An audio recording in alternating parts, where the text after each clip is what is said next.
एक बूढ़े आदमी के 3 बेटे थे। तीनों घर का सारा काम काज संभालते थे। एक दिन बड़े लड़के की जंगल से लकड़ियां लेकर आने की बारी थी। दोपहर तक उसने बहुत सारी लकड़ियां काटी। जब सूरज सिर पर पहुंच गया तो वह एक पेड़ की छाया में बैठकर रोटी खाने लगा।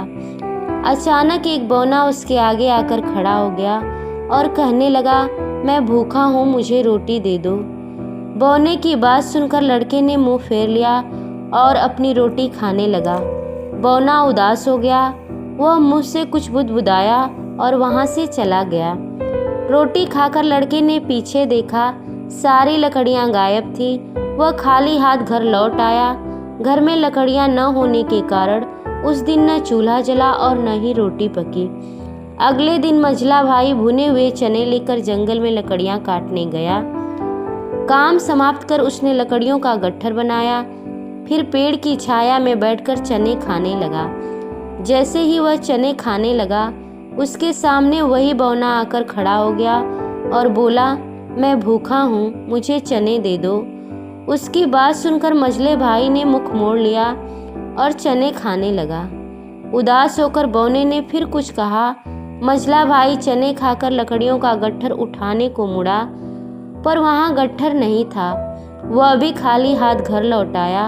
अब छोटे भाई ने लकड़ियां काटकर लाने की जिद की। वह चिवड़े लेकर गया और काम समाप्त कर पेड़ की छाया में विश्राम करने बैठा। बौना फिर उपस्थित हुआ और लड़के से बोला, मैं भूखा हूँ, मुझे 2 चिवड़े दे दो। छोटे लड़के को दया आ गई। उसने कहा, बौने, लगता है तू मुझसे अधिक भूखा है।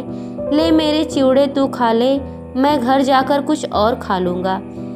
चिवड़े खाते हुए बौना बोला, छोटे लड़के, मैं बौना हूँ, 2 चिवड़े खाकर ही मेरा पेट भर गया। अब बाकी के चिवड़े तुम खा लो। लड़का ज्यों ही चिवड़े खाने लगा, त्यों ही उसने देखा कि सारे चिवड़े सोने चांदी के बन गए। यह देखकर वह बहुत चकित हुआ और बौने की तरफ देखने लगा, किंतु बौना अब वहाँ नहीं था। उसके बदले वहाँ राजा इंद्र खड़े थे। राजा इंद्र ने लड़के से कहा, हमारा नाम इंद्र है, दुखियों पर दया करना हमारा काम है, देता हूँ मैं उन्हें इनाम। राजा इंद्र ने कहा, तेरे दोनों बड़े भाई परीक्षा में असफल रहे, इसलिए मैंने उन्हें दंड दिया। तूने एक भूखे पर दया दिखाई है, मांग तू क्या वरदान मांगता है। छोटे लड़के ने कहा, महाराज, मेरे दोनों भाइयों को क्षमा कर दे, हमारा घर धन धान्य से भरा रहे। इसके बाद तीनों भाई अपने पिता के साथ सुख से रहने लगे। अब वे दूसरों की मदद करने में कभी न चूकते। तो इस कहानी से हमें यह शिक्षा मिलती है कि भगवान ने हमें जो कुछ भी दिया हो, उसमें से हमें किसी की मदद के लिए पीछे नहीं हटना चाहिए, सदैव तत्पर रहना चाहिए।